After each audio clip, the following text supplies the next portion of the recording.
کرتے ہیں اور وہ پچھلی تاریخ یاد کرو کیا، پھر وہی حشر ہے۔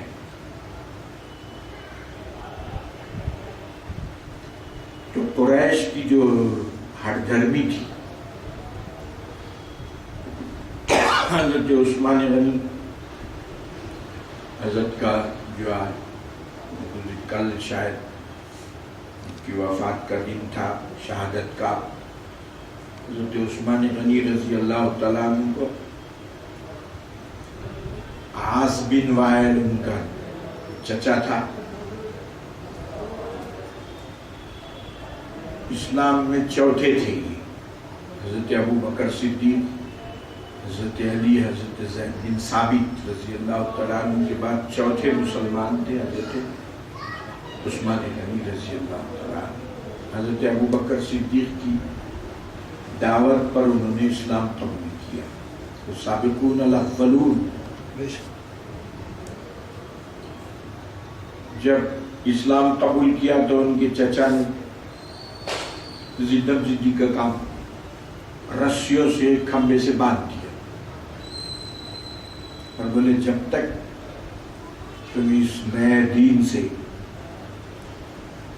ہٹیں گے نہیں اس وقت تک یہ رسی کھلے گی نہیں۔ یہ دیکھیے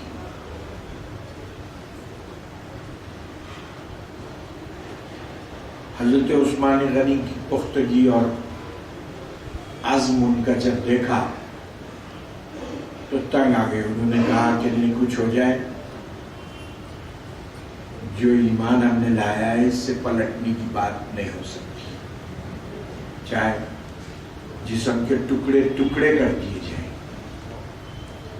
دوسرے وہ والدہ یہ وہ بیچ میں آ گئے۔ ایسی زدم زدی عربوں کی تھی، اور اسی زدم زدی اور ٹکراؤ کی صورت بدر کا واقعہ پیش آیا، احد کا واقعہ پیش آیا، حنین کا واقعہ پیش آیا۔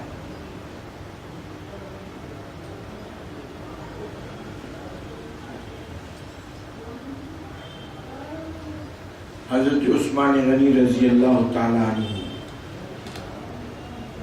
کے بارے میں سوچنے سے پہلے ہم لوگوں کو ایک بات یاد رکھنے کی ہے۔ بزرگوں نے لکھا ہے کہ تمام جتنے بڑے بڑے اولیاء گزرے دنیا میں، قطب ابدال جتنے گزرے ہیں، اور ان کا جو سلوک ہے ساری دنیا کے اولیاء کا سلوک کے معنی ایک طریقہ ہوتا ہے جس سے ذکر و فکر کے ذریعے سے قرب الہی حاصل کرنے کا ایک طریقہ بزرگوں نے نکالا ہے۔ تو تمام اولیاء کرام کا سلوک پوری دنیا کی اب تک جتنے ہوئے اس کو ایک جگہ کیا جائے تو اس سے جو قرب الہی حاصل ہوگا وہ قرب الہی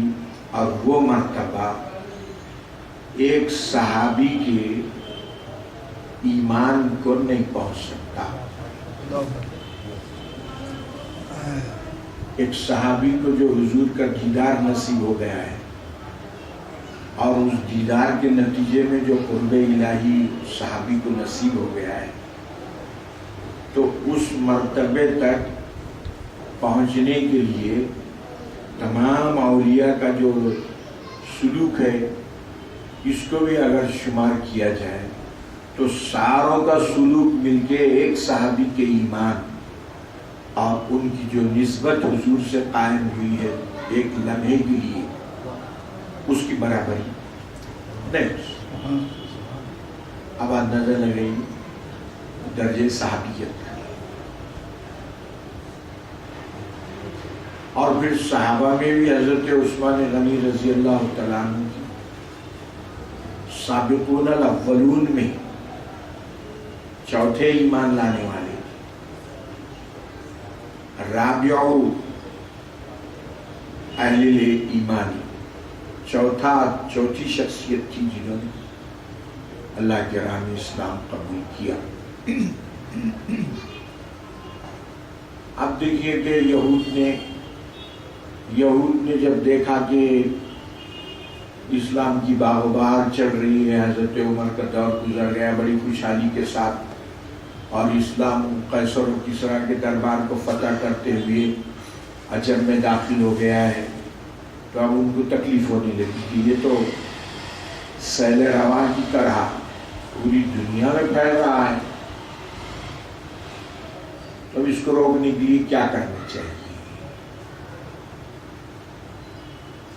انہوں نے سازشوں کے جال بچھانے شروع کر دی۔ ایک صاحب، ان کا نام تھا عبداللہ بن سبا، یمن کے تھے، انہوں نے جو ہے تقوی طہارت وغیرہ دکھا کے بظاہر نفاق رکھتے ہوئے انہوں نے بظاہر ایمان قبول کیا اور اپنے آپ کو ایک بہت بڑا متقی پرہیزگار آدمی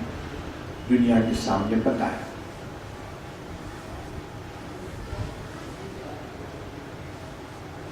اور مدینے میں تو خیر بڑے بڑے صحابہ وہ تھے، وہاں نہیں چل سکی، تو انہوں نے بصرے کا رخ کیا، جہاں دیہاتی لوگ ہوتے ہیں، سیدھے سیدھے سمجھ کے لوگ ہوتے ہیں، زیادہ سوچتے کرتے نہیں، زیادہ گہرائیوں میں نہیں جاتے، انٹیریئر علاقے کو انہوں نے انتخاب کیا پوری پلاننگ کے ساتھ۔ اور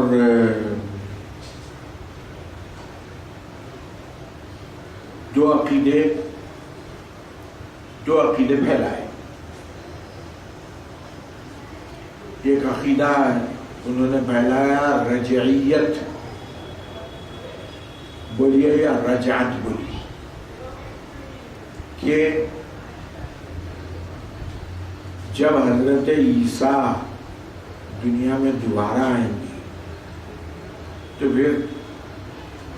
ہمارے رسول ان سے افضل وہ کیسا دوبارہ نہیں آئیں گے، وہ بھی دوبارہ آئیں گے۔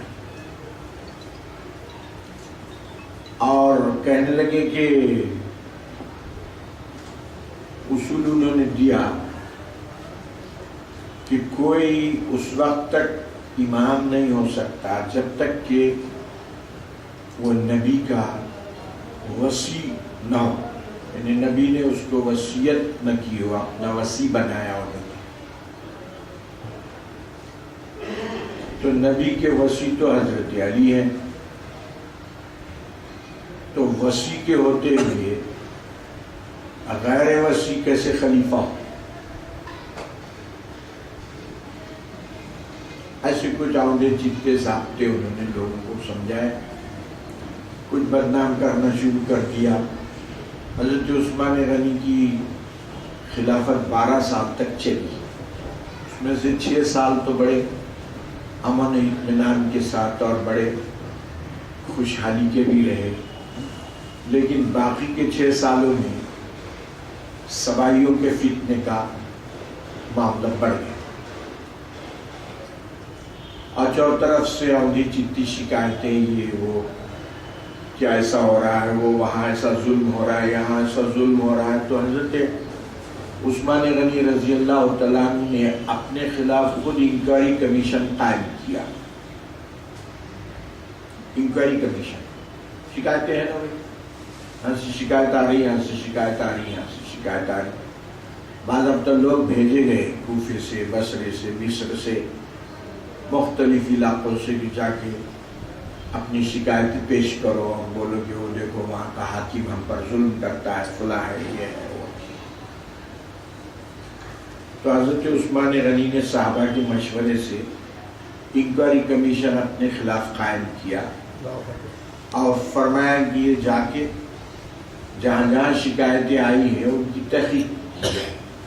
واقعی ان پر ظلم ہوا ہے اور کہاں کہاں کے لوگوں نے ظلم کیا ہے۔ اب جناب وہ انکوائری کمیشن گیا، جہاں جاتے ہیں تو کوئی بات ثابت ہوتی نہیں، سب جھوٹ کے پلندے ہیں۔ وہ انکوائری کمیشن مختلف علاقوں سے آ کے جمع ہو کے انہوں نے رپورٹ دے دی کہ یہ بات کوئی صحیح نہیں ہے اور سب جھوٹ اور غلط ہے، کہیں کسی پر ظلم نہیں ہوا، اور یہ جو بات بتائی گئی ہے کہ ظلم ہو رہی، زیادتی ہو رہا ہے، بالکل بے بنیاد ہے۔ اب سبائیوں کا مقصد تو ہنگامہ کھڑے کرنا تھا۔ اب ایک لشکر مصر سے آیا، مصر سے جب آیا تو انہوں نے وہاں کے والی کے بارے میں شکایت پیش کی، تو حضرت عثمان غنی رضی اللہ تعالیٰ عنہ نے، اس میں حضرت محمد بن ابی بکر بھی تھے، تو حضرت محمد بن ابی بکر کے بارے میں حضرت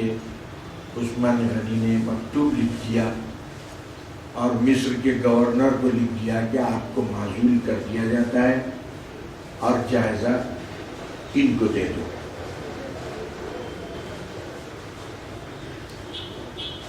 وہ لوگ جا ہی رہے تھے